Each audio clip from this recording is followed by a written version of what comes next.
everyone. I know it's been a while since I've done a audiobook, and I know this is not actually a part of the Fox's Creed series. That is because that series is going through some really high maintenance right now. But I do have some alternatives, and with my 100 subscribers special that I sort of had set up, there was only one person that voted for it, but then I realized that wasn't actually the one. It wasn't the series that I actually had prepared and ready. I have tons of book series that aren't ready, but so I understand that none of you have really voted for one, so I'm going to just pick one that wasn't even in the vote. I understand that most of you just want a steady-going book series, but I kind of don't really have that right now, because they're all sort of at least in the editing stage, and things could change, and I don't want it to, be awkward and stuff. So for this one, this is just the prologue, so I hope you like it. It is said that a mermaid was good, and the sirens were evil. It is said that sirens lured sailors to their death. It is said that mermaids have no evil thoughts and are pure beauties of the ocean. But has anyone actually seen a mermaid and been able to tell the difference? Were they still lured in by their beauty? And if a siren existed, couldn't there be other beasts lying in the sea that sailors dare not speak of? 3 big islands circle around the siren's most infested waters. Luckily, only one kingdom is in this circle.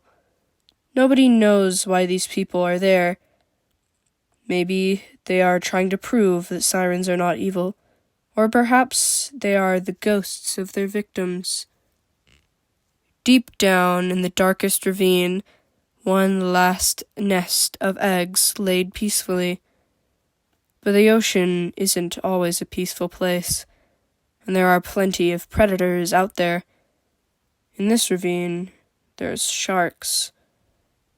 As the eggs hatch, the sharks circle above. 1, 2, 3. The first hatchlings try to reach the top of the ravine.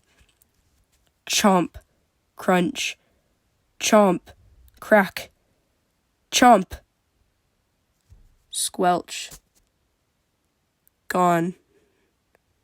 4, 5, 6 take their turn to swim up and out. Chomp, crunch, chomp, crack, chomp, squelch. Same fate. But there is still an unhatched egg, one that hasn't seen the dangers above her. Would she escape? Have the sharks had their fill, or will the egg not give in to release the hatchling? One ruby red claw finally got through and sliced the egg open. The blood in the water blinded her, but it also blinded the sharks. Would she make it? Even past the sharks, there would still be danger. Right before she reached the top of the ravine, a shark's tail slammed against her and shoved her against the hard rock wall. Cold, dark, alone, and scared. She was too young to get out. The rocks had ripped at her throat, and she would die from the loss of blood. Would she? The ocean wasn't just full of predators. So far, it was just her and the bloodthirsty sharks. She wanted to see more. She wanted to live. But she couldn't breathe with all the blood clogging her gills. Was she sinking, or was the blood rising? Then the sharks started swimming away, only for a scarier beast to take their place. It was covered in fur and took a similar appearance as a shark, but it had arms and legs. There was a bunch. They were all a little different from each other, and their colors were very vibrant. "Jinx, you had one job!" a large pink one roared. "But they were huge, and they wouldn't listen," a smaller voice cried. Were they ignoring the hatchling, or did they just not see her? She was probably the same blood red as the blood around her. "Look, there's still hope! One hatchling there!" someone pointed out. Then the hatchling was surrounded by a bright orange, taken quickly to the light. It was warm and welcoming, and she felt the pain start to disappear. "Jinx, if you can't take care of one hatchling, this one hatchling, you will be banished from these waters," a strong voice said. Who was Jinx?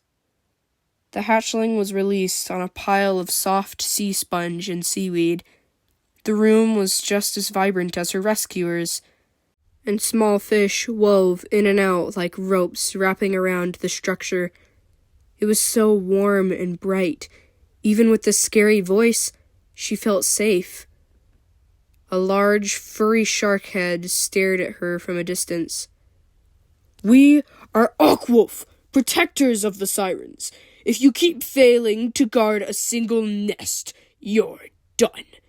But since I'm your father, I will give you a second chance. Raise this one hatchling, and you'll be forgiven," the booming voice said from behind her. Behind her was a humongous pink creature that was similar to the orange one. Which one was Jinx? She wiggled around to face the towering pink figure and smiled. "I'll call her Tarana," a small and gentle voice whispered. So, that's all I really have done for this one necessarily. I mean, yeah, I have plenty of books in this series, so I hope this little bit of like a preview was okay. If you guys do want more, I could work harder to, come up with a way to make this a series that I start, that'll kind of just haphazardly be delivered to you. But since I'm getting so many new subscribers, I might try to maybe start Fox's Creed again, or I might even because I have a few that are pretty ready, or have some that aren't ready at all, and I could just make some out of that, and it'd just be funny. But either way, tell me what you guys think, and that'll be all. Goodbye.